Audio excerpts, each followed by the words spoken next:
बिस्मिल्लाहिर्रहमानिर्रहीम। अस्सलामु अलैकुम। मैं हूँ जीना चौधरी और आज हम पढ़ेंगे यार दिल बराम खिलाफत किस नंबर 58।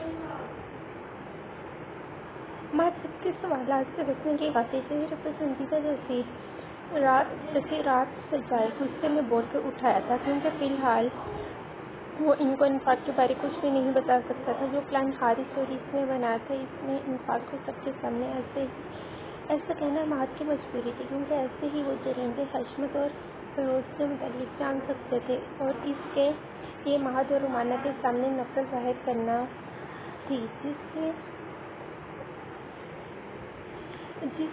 जब से इन दोनों बहनों के मुतालिक हारिस ने बताया था, महद को इनसे शदीद नफरत थी और वहीं वो पुरसुकून भी था कि जल्द इसने इन्फाक के रिश्ते करवा ली, वरना ये दोनों बहन भाई न जाने क्या करते। अभी तस्वीरों वाला हिसाब भी शदाब से लेना था। बहुत हिसाब किताब बनते थे इनकी तरफ। वहीं फरोज जमीन खान और हशमत को तो फिर को शदीद दर से आशना करवाने की बेहानी ख्वाहिश रखता था, जिस पर बहुत जल्दी वो मरतरा होने वाला था। वो जान चुका था रुमाना ने बहुत ही गलत चाल से भेजा, जिसने इन्फाक को सबके सामने बुरा साबित करने वाली थी। इसलिए महद और खुद से ये बोल कर रुमाना की नज़र में उसके बनने का मकसद था, पर वो ये भी जानता था कि इन्फाक के बारे में कोई कुछ भी कहे, कोई भी यकीन नहीं करेगा। इतना तो इसकी फैमिली भी मानती थी कि महद अरसलान खान अपने ख़ानदान की जानिब किसी को आंख उठाकर नहीं देखने देता। कुचा भी से कैसे लाइन होगा, कुचा कर भी यकीन नहीं करेंगे। और यही बात महद को पुरसुकून किए हुए थी कि बहुत जल्द वो सच को सामने से आगाह कर देगा।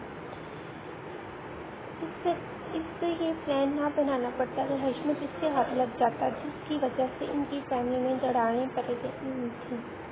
सब बदगुमान हो गए थे, पर नामालूम शख्स को तलाश नहीं कर पा रहे थे। हारिस खुफिया तौर पर पता लगा चुका था, महद बज़ाते खुद इसको तलाश कर चुका था, पर वो वहाँ से भाग निकलता। इसलिए इनका ये सब करना इंतहाई ज़रूरी था, भला सबकी नज़रों में खुद को बुरा भी क्यों न बना देते। बाद में वो सबको सच्चाई बता देगा। फिलहाल जो कर रहा था सब ठीक कर रहा था, क्योंकि इन्फाल इसकी बीवी थी। वो बैठकर जानता था कि इसे बुरा बना सकता है तो फ़कत रुमाना शदाब सादिया के सामने, क्योंकि बाकी अफराद तो किसी सूरत यकीन करने वाले नहीं थे, बल्कि वो ताने बुनने में लगे होंगे कि इन्फाल यकीनन महद के पास ही होगी और वो ऐसा क्यों कर रहा है वगैरह सवालात इनके जहनों में गर्दिश कर रहे होंगे। जबकि महद का मकसद रुमाना और शदाब से हशमत के बारे में पता लगाना था। मज़ीद इन पर हशमत के मुतालिक जो इंकशाफात सामने आए थे, हारिस और महद हशमत के टुकड़े करने से भी गुरेज नहीं करने वाले थे। मुख्तसरन महद अरसलान खान अपनी बीवी को सबके नज़रों में बुरा साबित कर सकता था, तो मुतरब भी कर सकता था। अपनी बीवी से वो अच्छे से वाकिफ था। वहीं घर वाले भी महद से वाकिफ थे कि इतना तो इनको भी इल्म था कि महद जो भी करता है ज़रूर कोई ना कोई सज़ा होती है। अपने घर में आते ही महद अशराबी कैफियत में टहलने लगा। तभी इसकी नज़र ड्रेसिंग मिरर के सामने चिपके पेपर पर पड़ी। वो लंबे लंबे दाग पर आगे बढ़ा और खींच कर वो पेपर उतारा। महद जैसे ये तहरीर पढ़ रहा था, इसकी आंखें अंगारा हो रही थी, जबकि जबड़े भींचे जा हुए थे। महद, मैं तुम्हारे साथ नहीं रहना, तुम मुझे बिल्कुल अच्छे नहीं लगते। मैं यहाँ से दूर जा रही हूँ। कितने दिनों से मैं मौके की तलाश में थी और आज मुझे मिल गया तुमसे जान छुड़ाने का। दरअसल मुझे तुमसे शादी नहीं करनी थी, पर घर वालों की ज़बरदस्ती और तुम्हारी धमकियों की वजह से मैं किसी और को पसंद करती हूँ और ये भी जानती हूँ कि तुम रुमाना से मोहब्बत करती हो। इसलिए मैं तुम्हें इजाज़त देती हूँ कि इससे शादी कर लो और मेरा पीछा छोड़ो। मैं तुम्हारी पाबंद नहीं रह सकती, मुझे ढूंढने की कोशिश मत करना। मैं जहाँ भी हूँ अपनी मर्जी से हूँ और मैं तब वापस आऊँगी जब तुम मुझे आज़ाद कर दोगे। बहुत जल्द मैं तुमसे खुला के पेपर भिजवा दूँगी। महद ने कागज़ को मुट्ठी में दबाकर मरोड़ डाला और तो उसे ज़मीन पर फेंका, जबकि वो गुस्से की शिद्दत से दोनों बाजू ड्रेसिंग टेबल पर जमाए लहू आंखों से सामने मिरर में अपना आंख देख था और देखते ही देखते जोरदार मुक्का मिरर पर जड़ दिया कि शनाक से इसकी आवाज़ से वो टूटता महद के हाथ को बुरी तरह जख्मी करके हड्डी मच इसने रखे दर पे मुक्कर टेबल पर जड़ दिए। दूसरे से सांसें फूलने लगी थी, जबकि कनपटियाँ गर्दन तक की आवाज़ें कराई थी। वो खत निकालने नहीं लिखा था, फिर भी मात को भी बना गुस्साया था। न जाने कि इस छोटे खत में लिखी तारीख जिससे मात को छोड़ने का जिक्र था, इसके जिस्म से रूह खींचने के मुतरादिफ था। तुम्हें छोड़ूंगा नहीं। तुमने मुझे मजबूर किया है मेरी बीवी के बारे में ये सब कहने पर। मैं तुम्हारा अशर बिगाड़ दूंगा। पागल और महज चिंगाड़ा था। ये तो वही जानता था कि इंसाल के बारे में वो सब कहते महज पर क्या गुजरी। इसकी वजह से इसकी वाइट लेडी अपने भाई की शादी ना देख सकी। इसकी वजह से वो सबकी फैमिली से दूर थी। इसकी वजह से महज को झूठ बोलना पड़ा। महज पागल सा होने लगा था। इसकी झूठी तहरीर पड़ गया। कभी अपनी हाथ की परवाह किए बगैर वो पॉकेट से अपने निकाल के नंबर डाल करता, कान से लगा के कहता है, निकाल करके फौरन छोड़ो इसे। अगर नहीं मानती तो टॉर्चर करो, बस मरने मत देना। महज पर पीले लहजे में मुकाबले को हुक्म सादर करता गटाक फोन बन गया। क्या वो मेरे पास तेरे को टाइम देने का टाइम नहीं। वो दूसरे हाथ से चाकू इसकी शर्ट पर रखकर गुस्से से बोला, प्लीज़ मुझे जान दो। मैडम आवाज़ में गड़बड़ाई थी। जाने दूंगा ना तेरे को विच, अगर तू मेरी बात पर राजी खुशी से मान जाए। मैं कभी भी नहीं मानूंगी। तुमसे चाहती दर्द की शिद्दत से इसके हिसाब कर रही थी। ठीक है, फिर मेरे को वैसे भी तो तू चल जाएगी।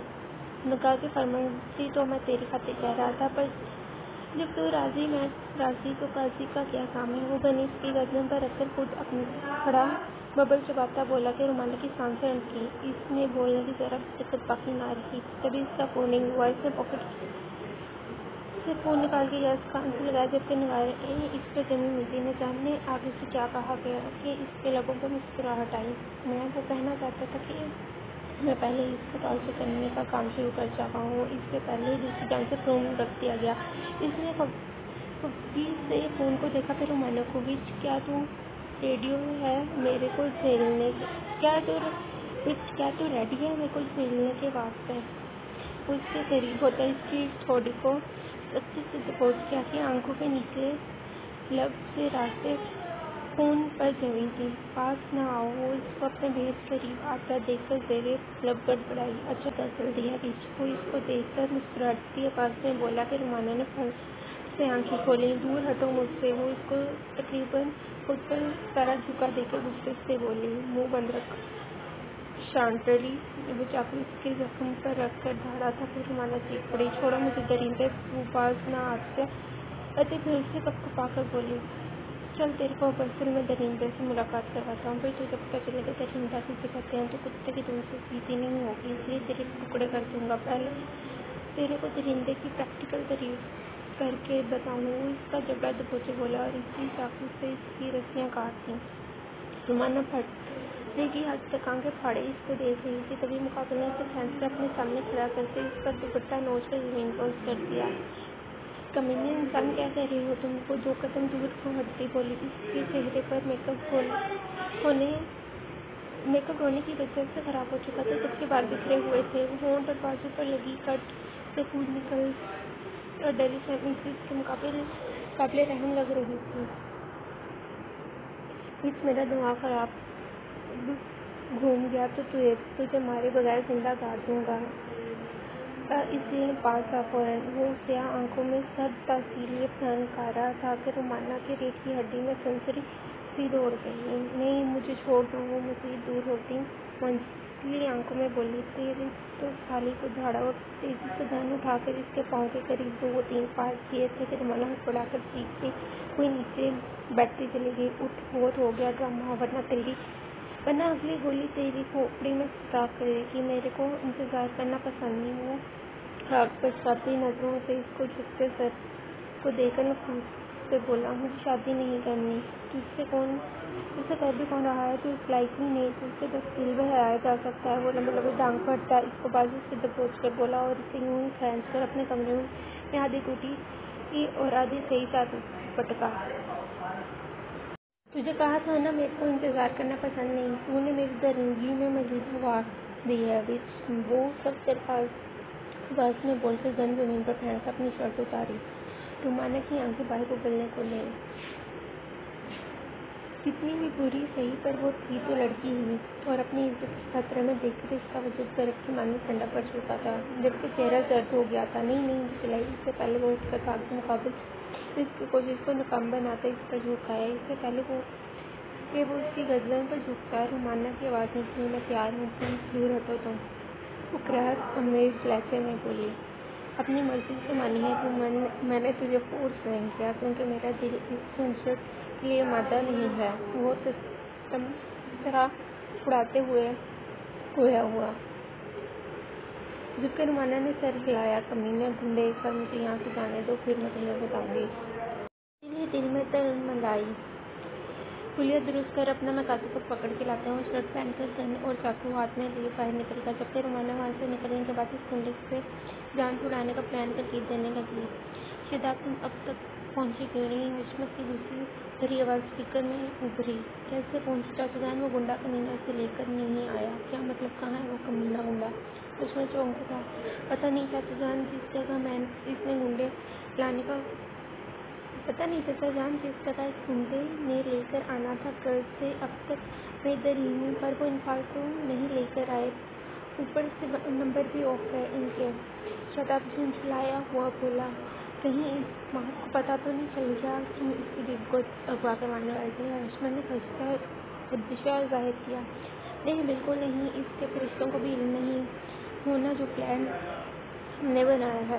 مجھے وہ لگتا ہے وہی گنڈے اپنے ساتھ لے گیا ہے۔ تو پتہ لگاؤ اس کا، وہ لڑکی ہمارے ہاتھ سے جانی نہیں چاہیے۔ شاداب، حشمت آگ بگولا ہوا اور فون بند کر دیا۔ ابھی شاداب نے جیسے سانس بھی نہیں لیا تھا کہ پھر سے فون کی گھنٹی بجنے لگی۔ ہیلو، وہ فون کان سے لگا کے بولا، کہاں تم؟ کل سے تمہارا کوئی اتا پتہ نہیں، مجھے کتنی فکر ہو رہی ہے۔ اوپر سے رومانہ بھی کل سے غائب ہے۔ آخر کر کیا رہے ہو تم دونوں بہن بھائی؟ شاداب، جہاں بھی شاداب، میں بتا رہی ہوں فوراً گھر پہنچو۔ سعدیہ بیگم کال اٹینڈ کرتے ہی چیخ اٹھیں، کیا مسئلہ ہے مورے؟ رومانہ گھر نہیں آئی کیا؟ شاداب کی حیرت میں ڈوبی آواز آئی۔ نہیں، کل سے وہ بھی نہیں آئی، نہ جانے کہاں ہے میری بچی۔ شاداب، بہن کا پتہ کرو ورنہ مجھے کچھ ہو جائے گا، سعدیہ بیگم روتی ہوئی بولی۔ شاداب کے چہرے پر پریشان کن تصویر چھا گئی، کیونکہ وہ رومانہ کا کتنی بار نمبر ٹرائی کر چکا تھا، پر اس کا نمبر مسلسل آف تھا۔ وہ پوچھنا چاہ رہا تھا کہ کیا وہ گنڈے انفال کو کڈنیپ کر چکے ہیں، تو اب تک گھر پہنچے کیوں نہیں تھے؟ اور اب رومانہ کی غیر موجودگی پر وہ چکرا کے رہ گیا تھا۔ اسے کچھ غلط ہونے کا احساس ہوا۔ مورے، تسلی رکھو، اب میں آ رہا ہوں، وہ اپنی ماں کو تسلی دیتا پریشان سا وہاں سے نکلا۔ خان صاحب، خیریت؟ ہمیں بلایا ہوتا؟ ایس ایچ او شمس سے واقعہ کا مضافہ کرتا مہذب انداز میں بولا۔ ہم خیریت ہی ہے، دوسرے میں زمین خان کو معاف کر چکا ہوں، اس لیے ان کی رہائی کی بابت بات کرنا ہی تھی۔ وہ نشست سنبھال کر سنجیدگی سے گویا ہوا، مگر خان صاحب، آخرکار کلیانہ حملہ ہوا ہے۔ مقابل ریسیور اٹھا کر ملازم کو آرڈر دیتا شمس نے بولا۔ سیاست میں یہ اس کا کام ہوتا ہے، ویسے بھی حوالات کے واقعات سے انسان سدھر جاتا ہے۔ امید ہے زمین خان پر بھی یہاں کی دال روٹی کا اچھا خاصا اثر ہوا ہوگا۔ شمس سنجیدگی سے بولے کہ ایس ایچ او کا کہکہ گونجا۔ یہ بجا فرمایا جناب، وہ مسکراتے گویا ہوا۔ شمس نے ہلکا سا سر ہلایا اور پیپر ویٹ گھمانے لگا۔ خان صاحب، دھیان رہے، زخمی سانپ دوبارہ بھی حملہ آور ہو سکتا ہے۔ فی الحال تو اس میں سخت نہیں، اگر پھر بھی وہ ایسی حرکت کرتا ہے تو پھر مجھے مارنے کا رائٹ ہوگا۔ وہ خمیر آواز میں بولتا اپنی جگہ سے اٹھ کھڑا ہوا۔ مقصد زمین خان کو خود سزا دینا تھی، اس لیے معافی نامہ سائن کر چکا تھا۔ جو مجھے لگ رہا ہے کہ وہ سچ تو نہیں؟ ایس ایچ او بھی کھڑا اٹھتا جانچتے انداز میں گویا ہوا۔ خان اپنا شکار خود کرتا ہے، کسی کو شریک نہیں کرتا، چاہے قانونی کیوں نہ ہو۔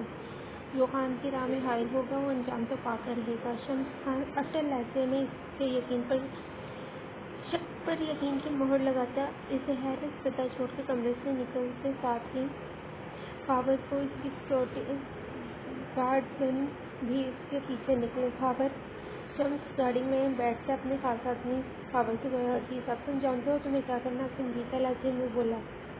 جی سب بے فکر رہیں، زمین خان گھر نہیں پہنچے گا۔ خاور مہذب سا جلدی سے بولا۔